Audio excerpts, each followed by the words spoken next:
Okay friends, one of the first things we have to do is safely raise and support the front of the car so we can remove the wheel. After that, remove all 5 of your lug nuts and then remove the wheel.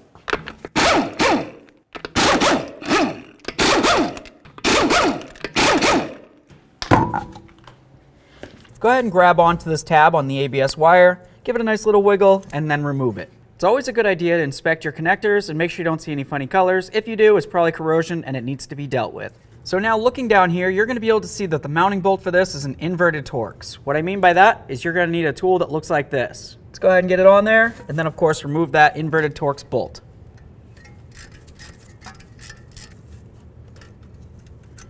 Now let's go ahead and spray down the area with some penetrant and let that do its job. Now that we have that nice and sprayed down and we let it soak for a little while, go ahead and try to grab onto it and pull it out. Just be very careful because of course it is possibly stuck in there and it might potentially break off. For me personally, what I prefer to do is go ahead and take off the caliper and then the rotor, and then we'll have a nice clear access to it. Looking along the back side of the caliper, you can find 2 mounting bolts. Go ahead and remove the pair of those.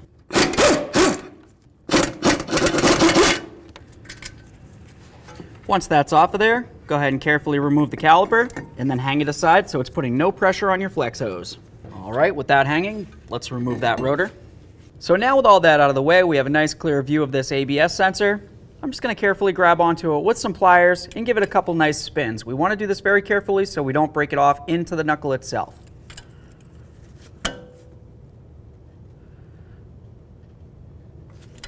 Let's try to give it a couple loving bonks just to help persuade it. Alright, so I've done a little bit of work here, working this back and forth. I've got it nice and freed up at this point. I'm just going to carefully try to pop it up and out of there.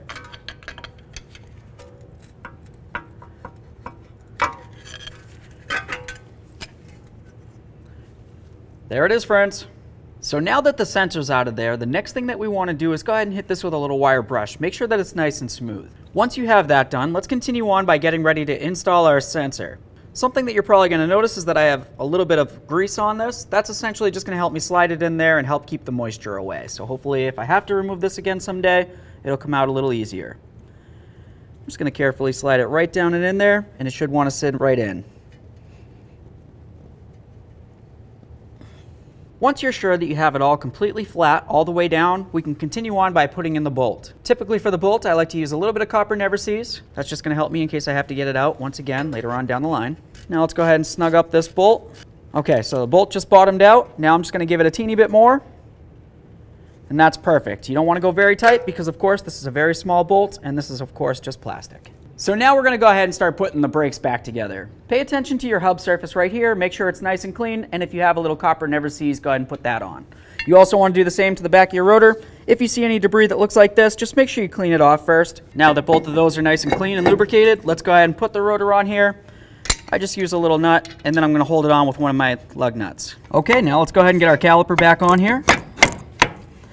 Start in both of your bolts, we'll snug them up, and then we're going to torque them to 56 foot-pounds.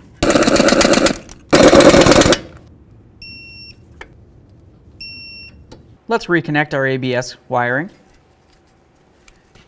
Give it a nice push, listen for a click, and then give it a nice tug. That needs to be secure. Alright, so let's get the wheel back up on here. We'll start all of our lug nuts, and then we're going to torque them to 85 foot-pounds.